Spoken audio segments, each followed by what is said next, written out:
일론 머스크의 트위터와 마크 저커버그의 스레드가 세계 최고의 SNS 자리를 두고 치열한 경쟁을 벌이는 가운데 경쟁 구도가 새로운 국면으로 접어들고 있어 투자자들의 관심이 집중되고 있습니다. 난데없이 세계 최고의 기업 CEO들이 격투기 대결을 벌이겠다며 훈련에 임하기도 하고 스레드라는 새로운 서비스를 눈 깜짝할 정도로 빠른 시간 안에 출시하기도 하면서 전 세계인의 주목을 끌고 있는데요. 만약 이들의 목적이 홍보였다면 결과는 200% 성공한 것으로 보입니다. 스레드는 서비스 개시 5일 만에 가입자 1억 명을 돌파하며 정말 빠른 속도로 초반 상승세를 탔는데요. 최근 실사용자가 급감하는 현상을 보이고 있어 과연 스레드의 인기가 지속될지 많은 사람들이 궁금해하고 있습니다. 7월 21일 모바일 데이터 분석 플랫폼인 센서 타워에 따르면 메타에서 트위터의 라이벌로 만든 야심작 스레드의 1일 활성 이용자 수인 DAU는 최근 2주 연속 하락했다고 합니다. 1일 활성 이용자 수 DAU는 1,300만 명으로 지난 7일 대비 70%나 급락한 수치인데요. 이용자들이 스레드 앱에서 보내는 평균 시간도 19분에서 4분으로 급감했습니다. 이에 반해 트위터의 1일 활성 사용자 수 DAU는 2억 명이고 이용자들의 하루 평균 사용 시간은 30분에 달하고 있습니다. 이용자들의 하루 평균 사용 시간이 트위터 30분, 스레드 4분이라는 수치는 한눈에 봐도 정말 큰 차이인데요. 과연 스레드가 트위터를 따라잡을 수 있을지 궁금해집니다. 이런 가운데 밥슨 칼리지에서 소셜미디어 전략과 디지털 마케팅을 연구하는 리처드 한나 교수는 스레드가 새로운 소셜미디어로 정착하려면 스레드의 정체성을 찾아야 한다고 했습니다. 스레드가 단순히 트위터를 따라하기보다는 트위터처럼 스레드에서만 할 수 있는 것이 필요하다는 이야기인데요. 스레드를 처음 출시하고 서비스 개시 5일 만에 가입자 1억 명을 돌파하며 정말 빠른 속도로 초반 상승세를 탔지만 사람들이 스레드 앱을 사용하면서 점점 느끼게 되는 것은 트위터와 다른 어떤 것을 할 수 없다는 것입니다. 인스타그램의 사용자를 그대로 가져온 것이 가입자를 늘리기에는 좋은 전략이었지만 정말 실질적인 부분에서 사용자들이 인스타그램과 차별성을 찾기가 어렵다고 분석하는 것입니다. 역시 어떤 것이든 제대로 된 평가는 시간이 지나봐야 알 수 있게 되는 것 같습니다. 이런 가운데 일론 머스크가 깜짝 트윗을 발표했습니다. 7월 23일 트윗에서 우리는 곧 트위터 브랜드와 작별을 고하게 될 것이고 오늘 밤 X 로고가 게시되면 내일 전 세계에 공개할 것이라고 했습니다. 이전 영상에서 말씀드렸듯이 트위터의 법인명은 이미 문서상으로 X코퍼레이션으로 바뀐 상태입니다. 현재는 서비스 앱 이름으로만 공식적으로 사용되고 있는 것인데요. 이제 확실하게 회사의 로고와 앱에 표시되는 로고를 X로 바꾸겠다는 것입니다. 이날 린다 야카리노 트위터 CEO는 일론 머스크의 야심찬 발표에 공감을 표시하며 앞으로 X의 무한 확장성에 대해 강조했는데요. X는 오디오, 비디오, 메시징, 결제 금융과 같은 무한한 서비스를 이용하는 미래의 앱이 될 것이라고 트위터에서 밝혔습니다. 또한 X앱은 인공지능 AI의 도움을 받아서 우리가 상상했던 것을 현실에서 우리와 연결시킬 것이라고 했습니다. 트위터를 단순한 텍스트와 짧은 영상을 이용하는 커뮤니케이션 플랫폼에서 완전히 새로운 핀테크 플랫폼으로 확장시키겠다는 계획을 구체적으로 공개한 것입니다. 일론 머스크의 발표에 따라 7월 24일부터 트위터 웹사이트에는 파랑색 로고 대신에 검은색 바탕에 흰색으로 표시된 알파벳 X가 트위터의 새 로고로 등장했습니다. 7월 23일 일론 머스크가 트위터 로고를 바꾸겠다는 계획을 밝힌 바로 다음 날입니다. 추진력이 정말 대단합니다. 발표를 하면 이후에 망설이는 법이 없습니다. 트위터의 정체성이 바로 X로 완전히 바뀌게 되었다고 생각해야 할 것 같습니다. 트위터는 2006년 설립 이후 줄곧 파랑새를 회사를 상징하는 로고로 사용해 왔습니다. 이후 몇 차례 문양이 조금씩 바뀌기는 했지만 2012년부터는 현재 로고가 트위터의 상징이 되었습니다. 그런데 이제 새로운 로고 X가 파랑새를 대신해서 새로운 상징으로 대체하게 된 것입니다. 오디오, 비디오, 메시징, 결제 금융, 원격 호출과 같은 무한한 서비스를 제공하는 슈퍼 앱으로 만들겠다는 일론 머스크의 비전이 반영된 상징입니다. 그러나 트위터 로고 변화에 대한 비판도 있습니다. 마케팅 전문가인 벤 파는 인지도가 높은 브랜드를 없애는 것이 비즈니스에서 현명한 결정인 이유를 설명해 주기를 바란다 라고 지적한 것입니다. 트위터의 전 제품 관리자였던 에스더 크로프트는 제품이나 브랜드의 파괴를 뜻하는 기업 세프쿠, 즉 기업 자살이라는 자극적인 단어를 사용하면서 일반적으로 새로 부임한 경영진이 회사의 핵심 비즈니스에 대해 이해가 부족하거나 고객 경험 자체를 무시하면서 비용 절감을 추구하는 경우가 있는데 이번이 그런 사례라고 하면서 비판한 것입니다. 거기다가 주주 가치에 막대한 손실이 발생할 수 있다고까지 말했는데요. 일론 머스크에게는 늘 비판이 많이 따라다니는 것 같습니다. 사실 X앱은 일론 머스크의 오랜 목표였습니다. 일론 머스크는 인터넷이 막 태동했을 때 인터넷 비즈니스가 돈이 될 거란 걸 알아보고 동생 킴벌 머스크와 함께 1995년 집투라는 기업을 세웠습니다. 당시는 인터넷에서 광고를 한다는 개념이 전혀 없었을 때인데요. 인터넷과 지도 검색 서비스를 결합한 집투가 성공하면서 4년 만인 1999년 컴팩에서 매각했고 2200만 달러란 큰 돈을 벌게 되었습니다. 인생의 행운이 처음 찾아온 때였는데요. 일론 머스크는 집투 매각 대금으로 최초의 인터넷 은행인 X닷컴을 설립했습니다. 일론 머스크가 최근 모든 것을 할 수 있는 종합금융 서비스인 X앱을 만들겠다고 한 것이 바로 23년 전 X닷컴을 설립하며 이루려고 했던 꿈이었습니다. 하지만 일론 머스크의 X닷컴은 치열한 경쟁자였던 피터 틸의 커뮤니티와 합병하며 페이팔로 사명을 변경하게 되었습니다. 이후 일론 머스크가 뜻하지 않게 CEO에서 물러나게 되면서 무엇이든 할 수 있는 종합금융 서비스라는 꿈은 뒤로 미루어지게 되었습니다. 그리고 23년이 흘러 그 꿈을 X에서 이루려고 한 것입니다. 이제 트위터는 X로 사명을 변경하게 되었고 단순한 SNS 기업에서 오디오와 비디오, 메시징과 결제, 금융과 같은 무한한 서비스를 제공하는 미래의 앱이 되려고 하는 것입니다. 이제 X코퍼레이션은 테슬라, 스페이스X, 보링 컴퍼니와 뉴럴링크 등 일론 머스크의 기업들과 함께 머스크 어벤져스의 생태계를 구성해 나갈 것입니다. 탈중앙 블록체인 기술과 암호화폐를 생태계에 도입하고 인공지능 기업 XAI를 생태계 핵심 엔진으로 삼아 4차 산업혁명의 중심에 서게 될 것입니다.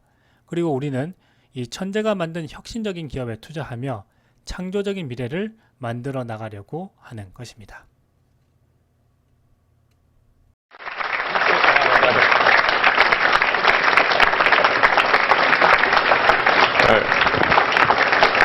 All right.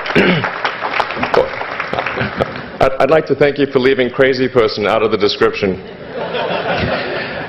So I thought, I was trying to think what is the most useful thing that I could, what could I say that could actually be helpful or useful to you in the future? I thought I'd perhaps tell the story of how I sort of came to be here. How did some of these things happen? And maybe there's some lessons there, because I often find myself wondering, how did this happen? So when I was young, I didn't really know what I was going to do when I got older. People kept asking me, but then eventually I thought that the idea of inventing things would be really cool. And the reason I thought that was because I read a quote from Arthur C. Clarke, which said that a sufficiently advanced technology is indistinguishable from magic, and that's really true. If you go back, say 300 years, the things that we take for granted today would be you'd be burned at the stake for. Being able to fly, that's crazy. Being able to see over long distances, being able to communicate, having effectively with the internet a group mind of sorts, and having access to all the world's information instantly from almost anywhere on the earth. This is stuff that really would be magic, or would be considered magic in times past.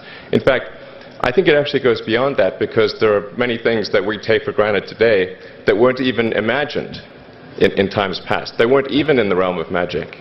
So it actually goes beyond that.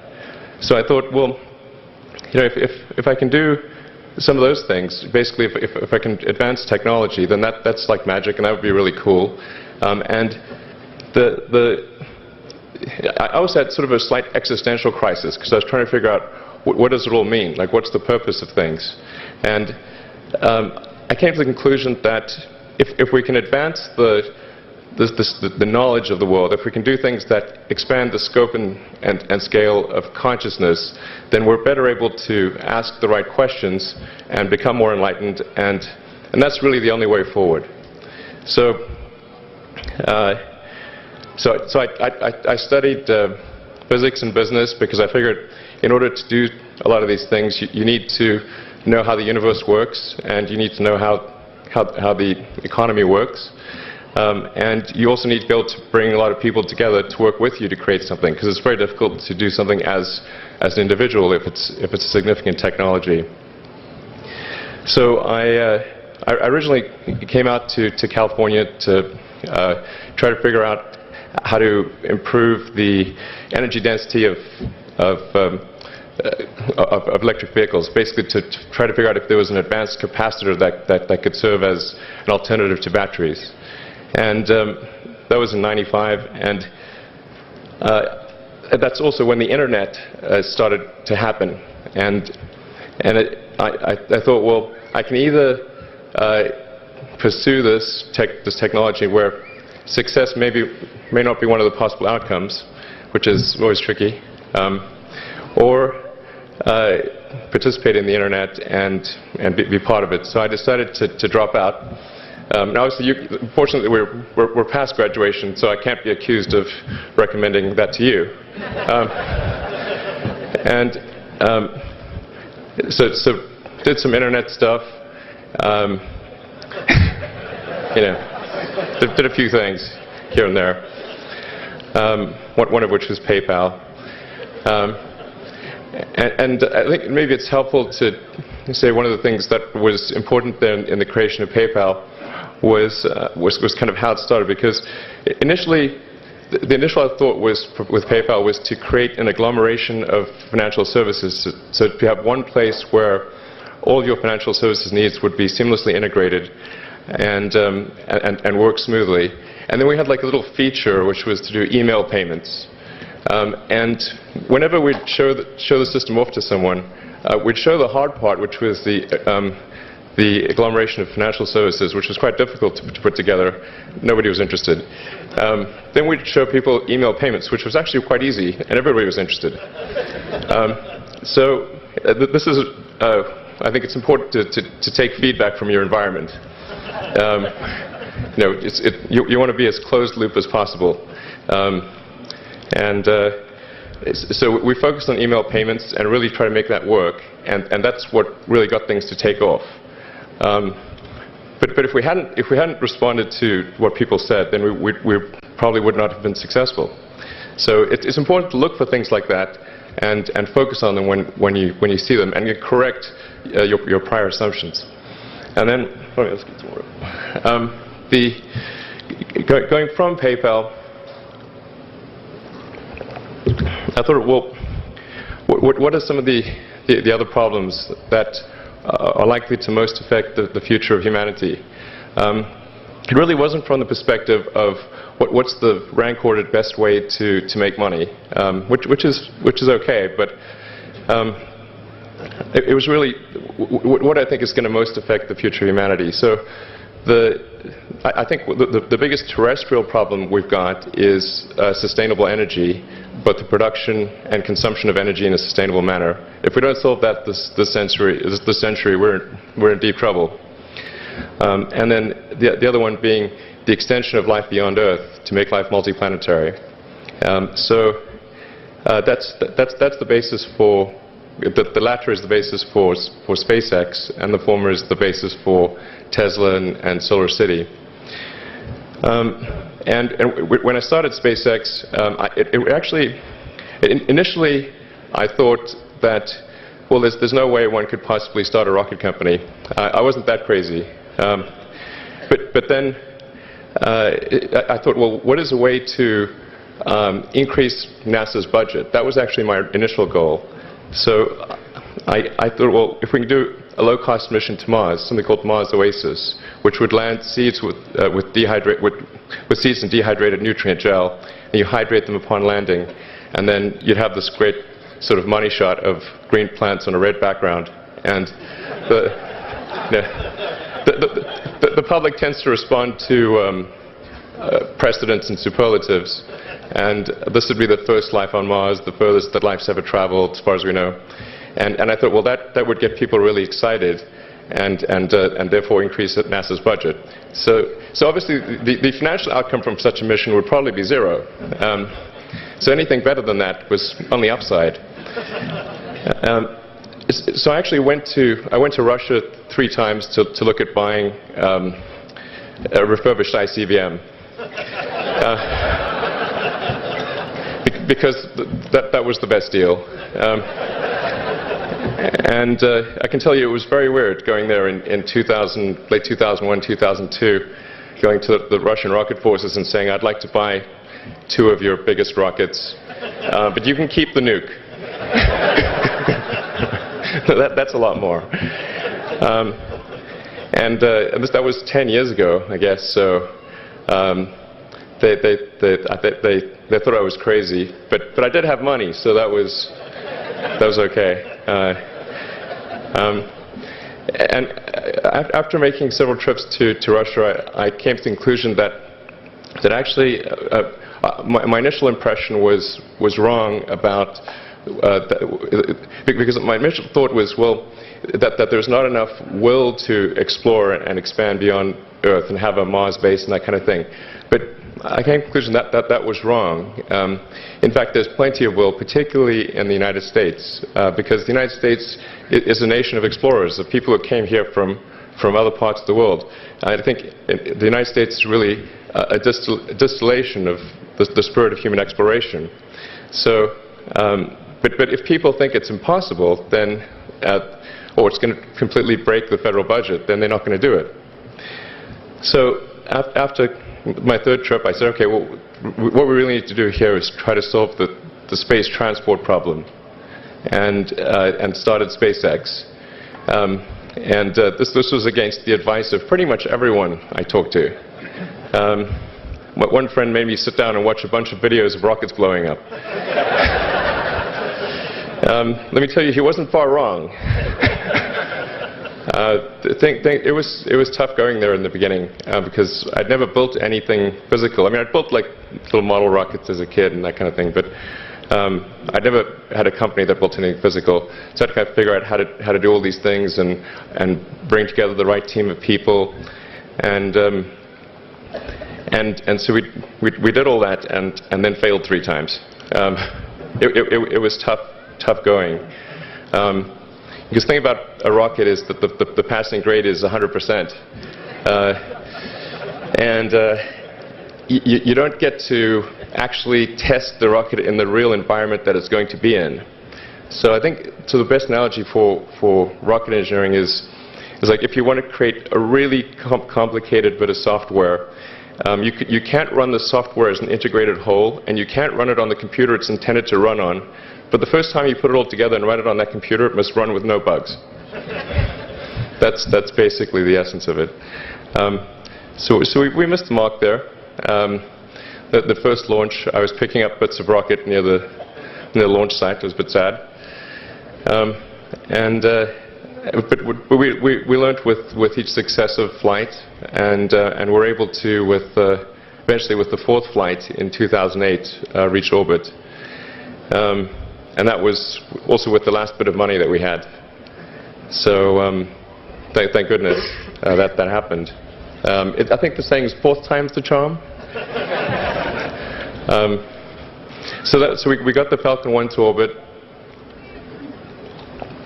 and then began to scale that up to the Falcon 9, which is about an order of magnitude more thrust. It's around 1 million pounds of thrust, and we managed to get that to orbit, and then developed a Dragon spacecraft, which recently was able to dock and return to Earth from the space station. That was